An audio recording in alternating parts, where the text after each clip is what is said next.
Hello and namaste friends. Welcome back to my new video. Plastic की खोज कैसे हुई, एक विस्तृत विवरण। परिचय। आज की आधुनिक दुनिया में प्लास्टिक हमारे जीवन का अभिन्न हिस्सा बन चुका है। चाहे घर की वस्तुएं हों, खिलौने, वाहन, मोबाइल, कंप्यूटर या चिकित्सा उपकरण, हर जगह प्लास्टिक का प्रयोग होता है। लेकिन क्या आपने कभी सोचा है कि यह प्लास्टिक आखिर बना कैसे? इसकी खोज कैसे हुई और किसने इसे सबसे पहले बनाया?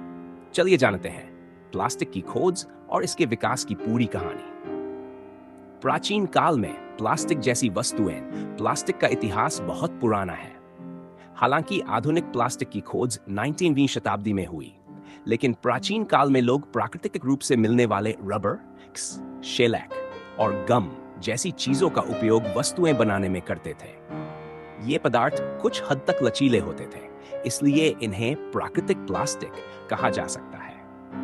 प्राचीन मिस्र, चीन और भारत में लोग प्राकृतिक रेजिन से सजावटी वस्तुएं और गहने बनाते थे, लेकिन ये पदार्थ सीमित मात्रा में मिलते थे और महंगे भी थे। इसलिए वैज्ञानिकों ने सोचा कि क्यों न ऐसा पदार्थ बनाया जाए जो सस्ता, मजबूत और आसानी से ढलने योग्य हो।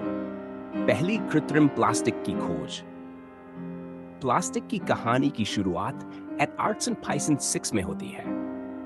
इंग्लैंड के एक रसायन शास्त्री अलेक्जेंडर पार्क्स ने एक पदार्थ बनाया जिसे उन्होंने पार्केसीन नाम दिया। यह पदार्थ प्राकृतिक सेलुलोज से बनाया गया था, जिसे रासायनिक रूप से संशोधित किया गया था। पार्क्स ने इस पदार्थ को आर्ट्स 62 में लंदन में ग्रेट इंटरनेशनल एग्जीबिशन में प्रदर्शित किया। यह पदार्थ गर्म होने पर मुलायम और ठंडा होने पर कठोर हो जाता था। यह हाथी दांत, आइवरी और सींग हॉर्न का सस्ता विकल्प था। हालांकि इसकी उत्पादन लागत अधिक थी, इसलिए यह व्यावसायिक रूप से बहुत सफल नहीं हो पाया। सेलुलॉइड प्लास्टिक के व्यावसायिक युग की शुरुआत 1869 में अमेरिका के जॉन वेस्ली हायट ने पार्क्स के विचार को आगे बढ़ाया। उन्होंने सेलुलोज नाइट्रेट और कपूर को मिलाकर सेलुलॉइड नामक पदार्थ बनाया। यह पदार्थ सस्ता, मजबूत और आसानी से आकार लेने वाला था। सेलुलॉइड का उपयोग विशेष रूप से बिलियर्ड गेंदे, कंघे, फोटोग्राफिक फिल्में और खिलौनों में किया गया। हाइट को इस खोज के लिए आधुनिक प्लास्टिक उद्योग का जनक कहा जाता है। सेलुलॉइड की मदद से फिल्म उद्योग का जन्म हुआ, क्योंकि इससे लचीली फोटो फिल्म बनाना संभव हुआ। लेकिन इसकी एक कमी थी, यह अत्यधिक ज्वलनशील था, जिससे कई दुर्घटनाएं भी हुई। बेकलाइट पहला पूर्णतः सिंथेटिक प्लास्टिक। नीमटाइड ओइल में बेल्जियम के रसायनज्ञ लियो हेनरिक बेकलैंड ने बेकलाइट नामक पदार्थ बनाया। यह पहला पूर्णतः सिंथेटिक कृत्रिम प्लास्टिक था, जो किसी प्राकृतिक पदार्थ पर निर्भर नहीं था। बेकलाइट गर्मी और बिजली दोनों का अच्छा प्रतिरोधी था, इसलिए इसका उपयोग विद्युत उपकरणों, रेडियो, टेलीफोन और ऑटोमोबाइल पार्ट्स में किया गया। बेकलाइट के बाद प्लास्टिक उद्योग ने तेजी से प्रगति की। अब वैज्ञानिक विभिन्न रसायनों को मिलाकर अलग अलग गुणों वाले प्लास्टिक बनाने लगे। द्वितीय विश्व युद्ध और प्लास्टिक का विस्तार। द्वितीय विश्व युद्ध 1945 के दौरान प्लास्टिक का उत्पादन अत्यधिक बढ़ गया। युद्ध में धातुओं की कमी थी, इसलिए वैज्ञानिकों ने हल्के और टिकाऊ पदार्थों की तलाश की।